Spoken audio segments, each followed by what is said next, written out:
An Indianapolis mother-to-be is sharing her story after losing $5,000 to a government imposter scam. She reached out to WRTV Investigates for help in getting her money back and helping to protect others too. Our Kenney joins us now with why the call seemed so legitimate. They're from Social Security, and I have a warrant out for my arrest. They read off the charges. The caller told Angela Hankerson her Social Security number was linked to a crime in Texas. Especially with me being African American. So I take all precautions when it comes to dealing with the police, period. She suspected it was a scam and asked for the caller's information. She said her name was Jennifer Walker, which when you do an internet search is an assistant inspector general over the Social Security Administration. And she was like, Google me. When I Googled it, it came up with the name that she provided and everything. So then that's another reason why it made me believe,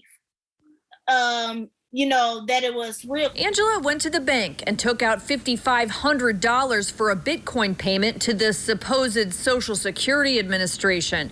When they tried to get even more money out of her, Angela knew she'd been scammed. Angela's expecting a baby any day now. It's a lot. I'm 8 months pregnant. That was basically, a lot of money that I had saved up to finish finalizing my baby shower, putting down my first payment for my car. So it finishing, just finishing up stuff. And that was just me really, starting to get back on my feet. What happened to Angela is a government imposter scam in which the caller pretends to be from the Social Security Administration, IRS, or another government agency. They are prevalent right now and they're pretty hot. Scott Barnhart is the director of consumer protection at the Indiana Attorney General's office. Because of COVID-19, people are having more interactions with the government, like unemployment and the IRS, and scammers know this. They'll say, oh, we think that we have a warrant out for your arrest. Please verify your Social Security number. Please verify your address, personal information that way. And so I think not providing that information is very important. So what we tell folks, slow down and ask questions. Verify. Don't be afraid to hang up. Don't be afraid to be impolite to these folks and do your own research. WRTV Investigates tried to reach the scammers who took Angela's money, but we didn't have any luck. The numbers on the caller ID are often spoofed. Who's doing these scams?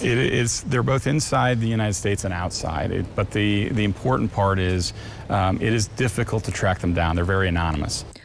We reached out to the Social Security Administration and the Office of Inspector General, who told us Jennifer Walker and other staff from the Social Security Administration Office of Inspector General are not calling people to solicit payments or personally identifiable information from citizens. It's a costly lesson Angela Hankerson learned the hard way. If I can possibly get my money back, that would be great, but it probably won't happen. But I do, want to make people aware of that. People are disgusting. Working for you, Kenney, WRTV. Beware of anyone who texts or emails you a name or badge of a supposed federal worker. The government may call you in some situations, but it will never threaten you. Suspend your Social Security number, demand immediate payment from you, require payment by unusual methods like Bitcoin, retail gift card, wire transfer, or mailing cash, and the government will also never promise a benefit increase or other assistance in exchange for payment. If you suspect you've been a victim of identity theft, contact the Federal Trade Commission at 1-877-ID-THEFT. That's 1-877-438-4338.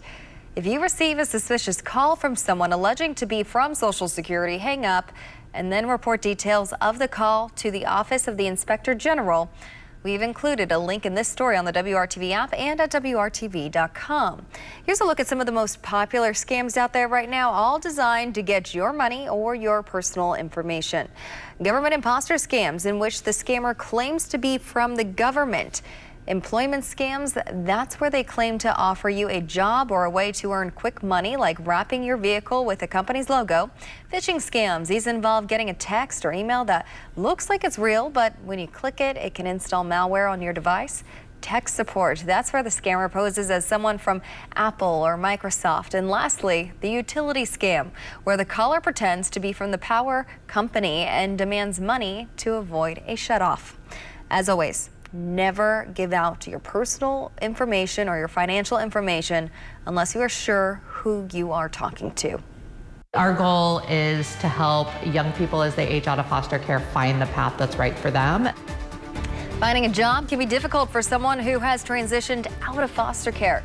The new initiative that aims to help foster youth land a job and start their future on the right foot. It's the opening week of the college football season. Ball State is hoping they have the formula to repeat their success from a year ago. Coming up in sports, Brad has got a look at how the Cardinals are putting together a group to defend their conference title. And some torrential rainfall south of a Bloomington to Columbus line. A closer look at that and the path of Ida coming up. Welcome back. Only 51% of foster youth report being employed at the age of 21. That's compared to 61% of their non-foster care peers. That's according to a local nonprofit organization called Foster Success. Yeah, and because of that statistic that we just told you about, and recognizing the many challenges foster youth have coming out of the system, Foster Success is now launching a new initiative aimed at providing work opportunities for former foster youth. WRTV's Stephanie Wade shares more on how this organization has already helped others. Foster Success says they're trying to solve a serious problem plaguing those who have been in the foster care system, finding and keeping consistent, meaningful employment. It means a lot. I mean, because, wow, I never even imagined being in any of the situations. Cristela Inchilla entered the foster care system when she was 16 years old. As she aged out a few years later, she learned about Foster Success, a statewide nonprofit that supports foster youth as they age out of care.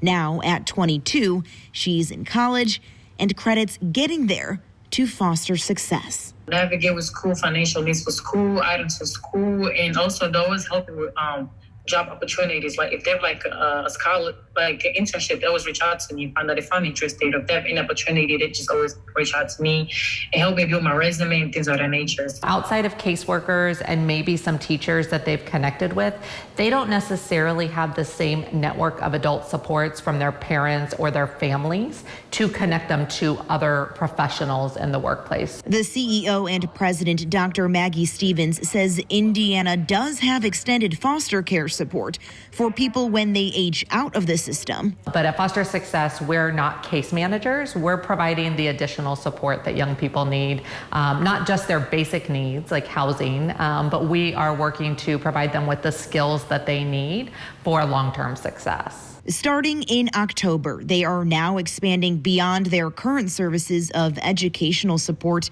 job training, and financial literacy to launching a brand new workforce readiness program. It kind of blew my mind listening to some of our young people not knowing what was available to them. They really thought if I didn't go to college, then I'm going to be working fast food or retail forever. They're connecting them to companies and job opportunities in industries like healthcare, tech, and different trades where they might not need a college degree. I feel like they can benefit a lot because think about it, when you're in foster care, like the first thing you hear about is once you age out, what are you going to do? You're going to start working, you're going to college. And for this former foster youth, she says it was hard to know where to start. But Foster Success helped her and is now working to help others find their path. They just don't do something little, they do something big, and every day it just keeps getting bigger and bigger, and it helps so many youth out there. Stephanie Wade, WRTV. If you are an adult working with a teenager in foster care and want to refer them, or you are an employer looking to host foster youth, you can reach out to Foster Success at fostersuccess.org. Non-severe thunderstorms across central Indiana and not related to Ida, which is weakening, but still a torrential rain producer. Sits in Mississippi, not far from Jackson. You see the progression. The storm track will take it through Tennessee, Kentucky, into West Virginia, and then eventually into the Northeast. That is for the rest of the week. That's Thursday morning when that will finally arrive. I love doing this. Let's play the computer model from now right on through Tomorrow, there's Tuesday during the day. Wednesday, very close to the Ohio River, at least the northern edge, and then pushing into the northeast as we get to Thursday. For us, a rather quiet week. It was a wet weekend. Portions of Delaware County, several inches of rain. Pamela Collins sharing that with us. They had 1.2 since midnight. As you look at the low-hanging cloud cover across central Indiana, we have rain and temperature 71 in Indy. 71. It's been a while. We broke our string of 4 straight days where temperatures were 90 or above.